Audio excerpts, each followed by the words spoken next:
Okay, so what we're now going to do is we're going to modify the countdown application that we created a couple of videos ago, and we're going to modify this to actually allow for a callback, which we've just learned in the previous video.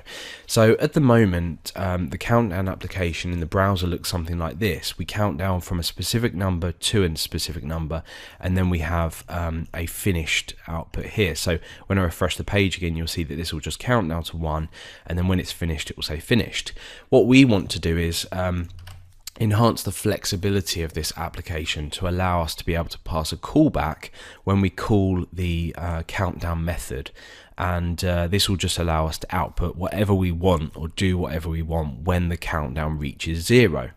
So let's take a look at how we want the code to look first of all within our actual countdown, and then we'll look at actually implementing the code within app.js. So all I want to do is, after the settings that I provide, I don't want to do this within the settings, I want to do this after the settings I provide.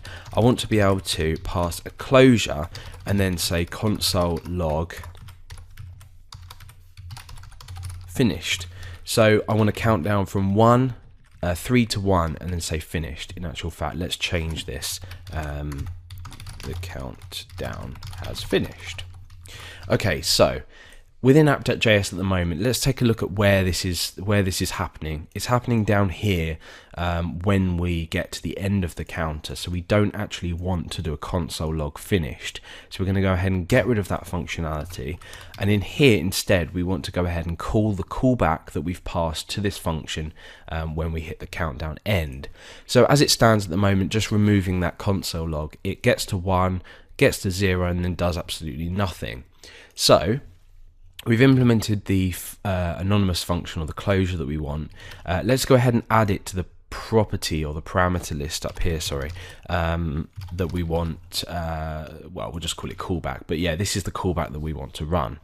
So if we go all the way down here, we don't need a callback, remember, so there's no real need to add any more if statements to check if this callback is defined or not up here, but we do need to do it down here, because if the callback is defined, we want to go ahead and call it. If it's not defined, we don't need to, there's no real point. So now I'm just going to go ahead and add an if statement here, and I'm going to say if callback doesn't equal undefined, callback. And that's all we need to do. That's it. That's all we need to do. It's as simple as allowing it to be provided as a parameter within the method, and then checking if the callback isn't undefined, and then actually calling the method, or the function, sorry. So this function will then be called. So let's go ahead and take a look at how this works. So 3, 2, 1, and then our custom closure or anonymous function that we provided to the method has now been called. And that's how we modify our countdown application to work with a callback function.